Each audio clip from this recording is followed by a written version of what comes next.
But once again, one love my boy TR. Dr. Dre one of the boys in the hood back in the day. Yeah. And he was doing a Marshall Broses album. Ah, I talked to Marsha about that. Yeah. So I was part of that.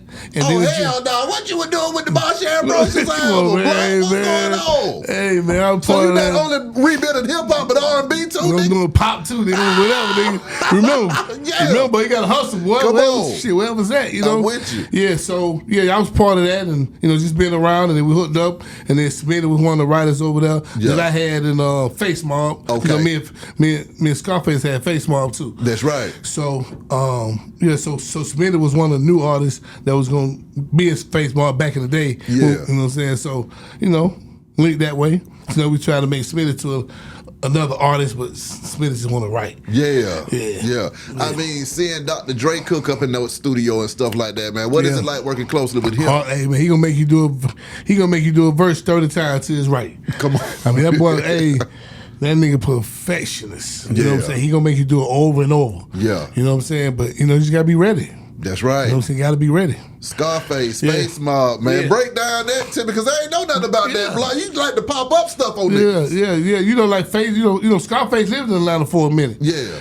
And I met Face when he was doing the thing with Pop was doing Smile. Yeah. And we just kept the relationship going once Pop passed. And, exactly. Kept on moving. And then he was like, hey man, I'm doing this new Face Mob.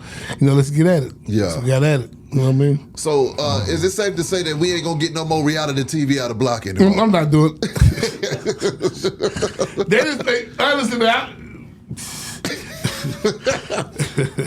Honestly, man, I just supposed to do that. I got kind of, I was trying to rebuild again. And I just felt like, let me fight for the guys that can't talk for themselves. But I don't want to do that no more. But nah, I mean, never on. Now no beef. Now no. Yeah. No, none of that shit. Nah. But you will get some type of reality show that I'm doing. Now, when you think about public opinion and being out there and having to deal with that, though, they don't care about that.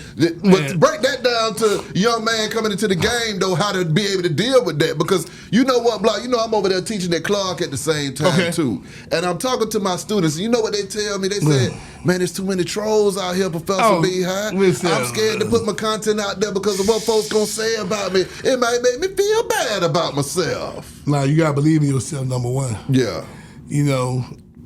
Jesus came to save the world, and they hung his ass on the cross. Come on. They say. Come on. So what they gonna do? What they gonna do with you? Yeah. You know what I'm saying? So if that's what it is, man, you can't worry about what they say. You gotta believe in yourself. I'll just ask the question. You gotta believe in yourself. What is it that drives you though, Block, that makes you go? Even when you tired, because has there, you done been on a long ass journey, Block. So has there ever been any stumbling blocks to where you were like, you know what, I done failed, bust my head, and I don't know if I'm gonna get up from this one. Well, once again, my faith. You know what I'm saying, and then it's like, can I help build another generation of my family? I do it for them. Yeah. I've been blessed a long time to be able to own homes and property and. You know what I'm saying? And kids and grandkids be able to eat the way they want to. Yeah. So I've been blessed with that. So what motivates me is being able to take care of my family. Yeah. That's what I'm gonna do. You know what I'm saying? Regardless. Exactly. You know what I'm saying? Being a Muslim teach you that you gotta take care of your family. How is your ear though with this new music though, Block? Because see, Jody and Jeezy, it's kind of easy to see that they was in that thing jamming. Jamming thing is easy to see that show enough was jamming. With the young new music out here, it ain't the same as we grew up to, Block. So I mean, how are you understanding what you hearing out here and able to pick those jams? Now I get all it from a different angle. Okay. Like at first, I was a tone person first. I used to listen to how you talk and how you speak. You know what I'm saying? It was more of a tone. Yeah. Now I just look at it because now it's a vibe to me. Okay. It's a vibe I listen to. I can't understand, I mumble talk too, but some of these niggas, I can't understand. I'm like, what do you say? I'm like, shit. So, so it's more of a vibe. Yeah. You know what I'm saying? Like, that's what I look for. Then after that, I look for a team. Okay.